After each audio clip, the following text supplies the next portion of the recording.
Ayan po, gagawin po natin to. Ito po yung mga, pagka yung mga bata, nung maliliit pa po sila, paborito po nila to kasi yung, bali po yung pork chop, malambot po siya, tapos malinamnam. So, bali po yan, inasinan ko na, pinamintanahan ko na po. Kailangan po natin ng 1 egg, tsaka harina po, yung all-purpose flour, toyo, yung toyo ko po, yung clear lang siya, yung light lang po siya. Tapos, kailangan din nyo po ng lemon. Pagka, sa atin po, mas maganda kung kalamansi po. Yung lemon po kasi, mas malasa po siya, tsaka mas mabango po yung ating meat. Tapos, ito po yung persiyad na ginamit natin, di ba? Mayroong parsley, tsaka oyster leaf, tsaka garlic. Lalagyan po din natin ng konti. Pampasarap din po yan. Tapos, ayan po, lalagyan din natin ng egg. Mag-isa lang kasi ako. Kaya, medyo mahirap.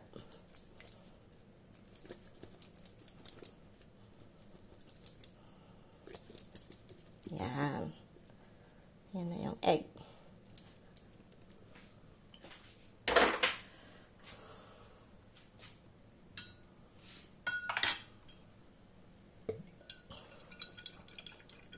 Ayan. Pwede din pong, kung gusto niyo po, konting patis para pong mas malasa. Pero kukuntiin nyo lang po yung asin. Tapos po, harina po. Ayan. Haluin mo lang po yan. Ayan. Tapos, mamaya po, ipipruto mo po yan. Pupruto na lang po natin yan. Pero, hintayin po natin medyo, yung marinate niya po, medyo magtulahok dyan. Sumiksik po sa laman na yan. Para po mas masarap, mas malasa. Kung gusto nyo pong medyo maanghang, pwede nyo pong konting sili. Ayan. Pero kung may mga bata po kayo, wag na lang po. Magawa na lang po kayo ng sauce na medyo maanghang. Para yung mga bata po, syempre mga bata, ayaw po nila ng maanghang. Ayan. Pag ito dalawa pong pork chop, syempre kung halimbawa, mas madami po kayo sa bahay, halimbawa 6 po kayo or 4, tag-iisa pong pork chop, pwede pong 2 itlog, tapos dagdagan nyo na lang yung harina. Syempre, mas madami din po yung ingredients na ilalagay po natin. Pero dapat, yung baboy po, kung galing sa freezer, para wag po nyo lagyan ng tubig, dapat po, gabi pa lang po, tanggalin nyo na po sa inyong ref, sa freezer po. Kasi pangit po yung pinapaano nyo po sa tubig.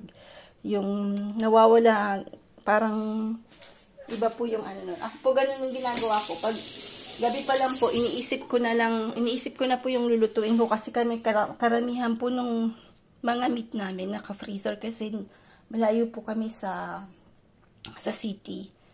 So, every time na pupunta po kami doon, almost 40 kilometers din, balikan. So, sayang din po ng money, di ba? So, ang ginagawa po namin ni Frank, bibili po kami ng madamihan, tapos may freezer po kami, doon namin i-freeze.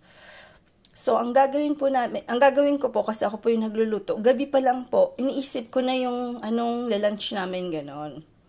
Para itanggal nyo na po, tapos ilagay nyo lang po sa isang bowl, para kinaumagahan po niyan, defrost na po siya. Ayan. Ayan, mamaya po, papakita po natin kung paano po natin yan i-fry. Huwag naman masyadong mantika po. Okay po.